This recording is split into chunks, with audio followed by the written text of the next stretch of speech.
आजच्या आधुनिक जीवनामध्ये कसे काम करते. तर सॅटेलाईट आपलं सुरक्षा, GPS, कम्युनिकेशन आणि डिझास्टर मॅनेजमेंटला कामाला येतं. हे मोटरमध्ये चालते तेव्हा रबर बँड ते लागतो.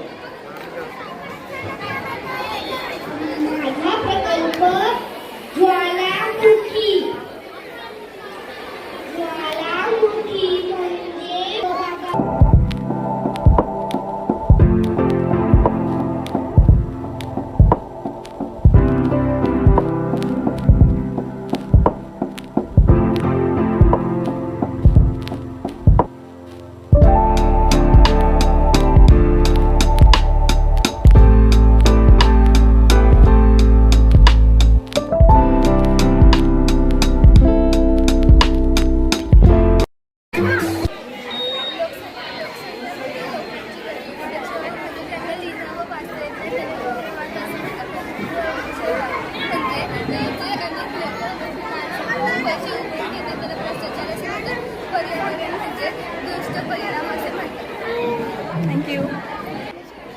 इतरी साधने आणि ग्रंथ मुकुट मंदिरे शिणारे हत्यारे हे सगळं तू बनवलं हाताने?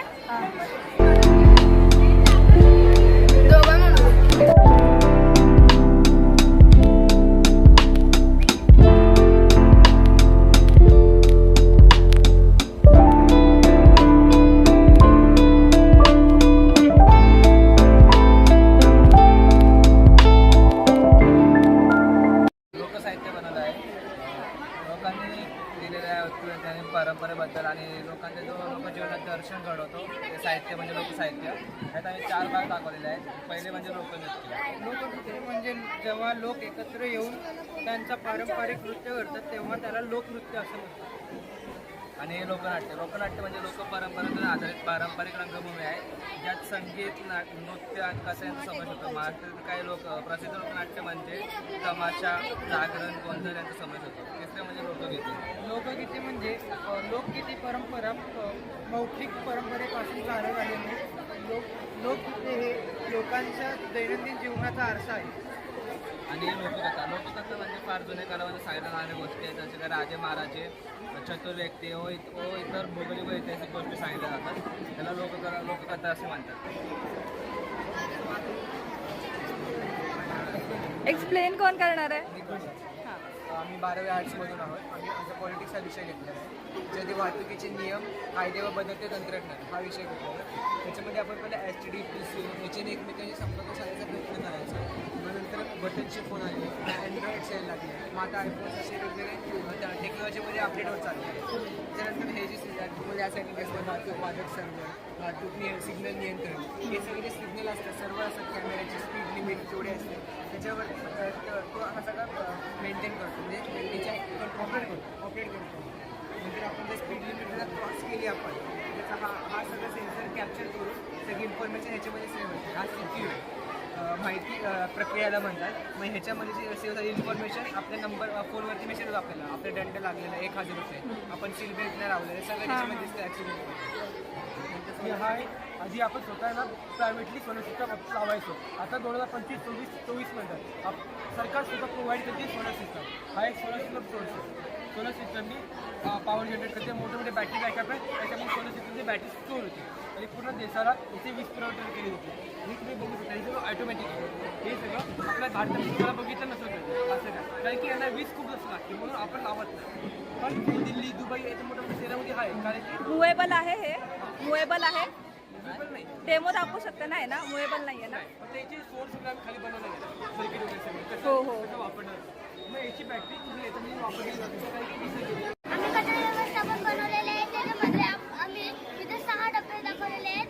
एक ओला कचरा, सुका कचरा, काचेचा कचरा, प्लास्टिकचा कचरा, कागदाचा कचरा आणि ग्लासचा कचरा. हे 6 कचऱ्यांमध्ये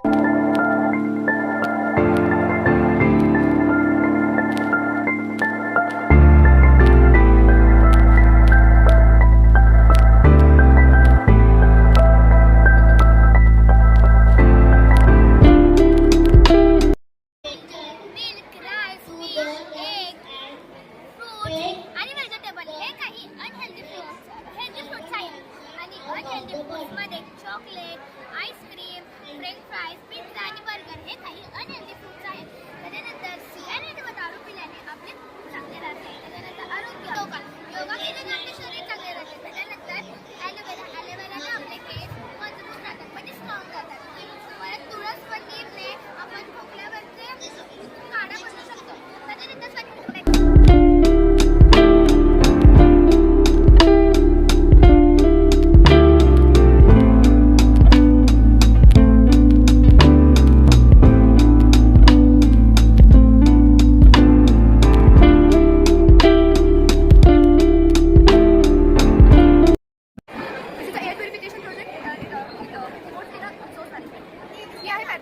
फॅक्टरीमध्ये जो धूर बनतो तो धूर प्युरिफाय करण्यासाठी आम्ही एक मॉडेल बनवलं आहे तो अशा प्रकारे बनतो.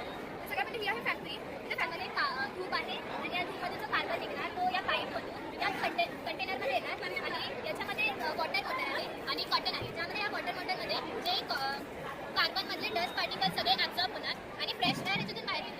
सो हा जो स्ट्रीट प्युरिफायर आहे जो हे दोन प्रकारचे एअर प्युरिफायर आहेत. हा जो एअर प्युरिफायर आहे हा जो स्ट्रक्चर आहे हा फॅक्टरीमध्ये वापरला जाईल आणि हा जो एअर प्युरिफायर आहे तो स्ट्रीटमध्ये वापरला जाईल जेणेकरून स्ट्रीटमध्ये जे कार्स व्हेकल्स ज्या प्रकारे पोल्युशन होतं त्याची आम्ही स्ट्रीट प्युरिफायर जो जयपूरमध्ये ऑलरेडी इन्स्टॉल केलं आहे आणि जयपूरमध्ये हा खूप युजफुल झाला आता आणि आपल्या या एरियामध्ये पण असे 2 प्युरिफायर्स लावले तर किती छान होईल. म्हणजे सगळी एअर फ्रेश होईल आणि त्यामुळे जे पोल्युटेड एअर आहे त्यामुळे आपल्याला पण खूप डिसीज होते. जेव्हा आपण ती ब्रीथ करतो तेव्हा आपल्याला अनेक प्रकारचे डिसीज होते like lung disease, allergy, asthma, cancer अशा प्रकारचे अनेक डिसीज होतात. मग ते थांबवण्यासाठी आपल्याला हे प्युरिफायर यूज केलं पाहिजे.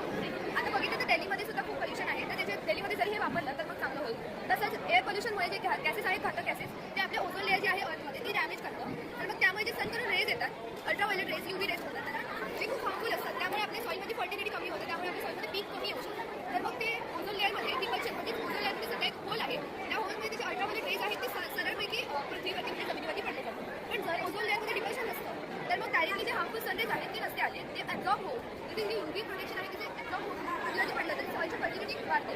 तर त्यामुळे सॉईलमध्ये जी फर्टिलिटी आहे ती कमी होण्यासाठी म्हणजे कमी झाली आहे ती वाढवण्यासाठी आम्ही हे वापरतो. तर आम्ही हा दूध ॲज अ दूध जो फॅक्टरीमध्ये दूध बनतो त्याच्यासाठी हा दूध वापरलेला आहे. हा धूप आहे आणि आतमध्ये एक्झॉस्ट आहे आणि त्याच्यावरून हा धूप या पाईपमधून येतो आणि त्याच्यामध्ये कॉटन वॉटर आहे जी ऑन झाली आहे ह्याच्याने कळतं LED लाईट आहे. तर या वॉटर तिकडे झालं ते फ्रेश एअर याच्यातून बाहेर येतं. ती बघा फ्रेश सो असं हा थँक्यू.